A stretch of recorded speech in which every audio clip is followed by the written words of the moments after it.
이번 시간에는 고등학교 2학년 제1장 기본 분석 특성 알기에 관해 알아보겠습니다. 지금까지 배운 기술적 분석으로 거래하면 금방 돈을 벌 것이라는 생각을 하는 사람도 있을 것입니다. 하지만 실제 시장은 상승과 하락을 반복하기도 하고 상승과 하락의 변동성이 커지기도 합니다. 이런 영향을 주는 것이 경기 관련 지표 또는 뉴스 및 사건들입니다.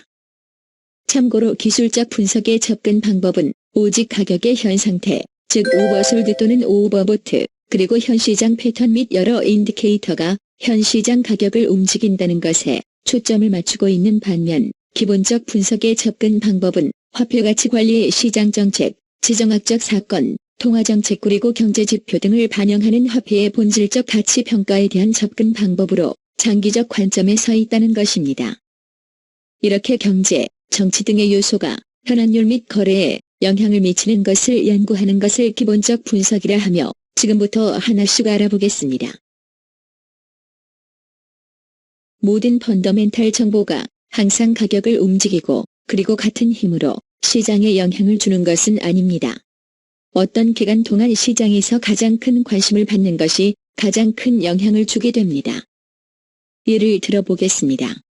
미국의 경우 2005년 전반기를 지나면서 인플레이션에 대한 우려는 많이 극복되었고 CPI, PPI 등 미국의 주요 인플레이션 보고서는 시장에서 크게 관심거리가 되지를 못했습니다.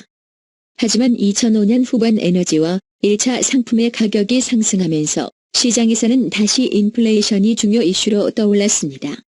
그리고 2005년 말 및 2006년 초의 각종 인플레이션 보고서는 시장의 주요 관심사항으로 영향을 주었고 향후 FOMC의 정책 결정에도 영향을 주면서 외환 시장에 크다란 파장을 일으켰습니다.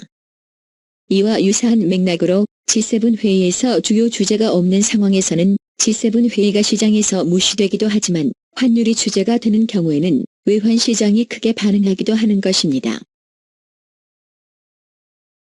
시장은 경기 지표를 미리 예상하는 컨센서스와 실제 발표 수치의 차이에 따라 움직인다고 할 수 있습니다. 즉, 예상보다 양호하냐의 여부에 따라 시장이 움직이게 되는 것입니다.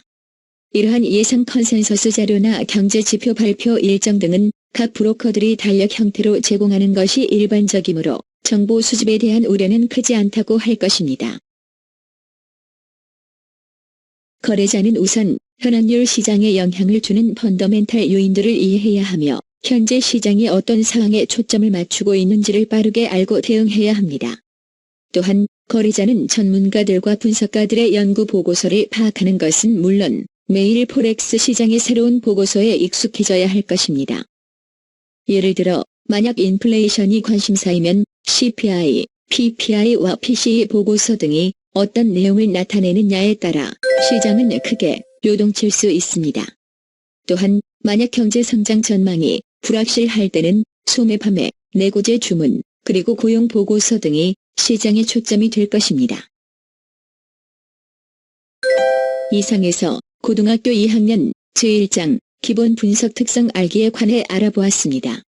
다음 시간에는 제2장 환율의 큰 바퀴를 움직이는 요소들에 대해 알아보겠습니다. 감사합니다.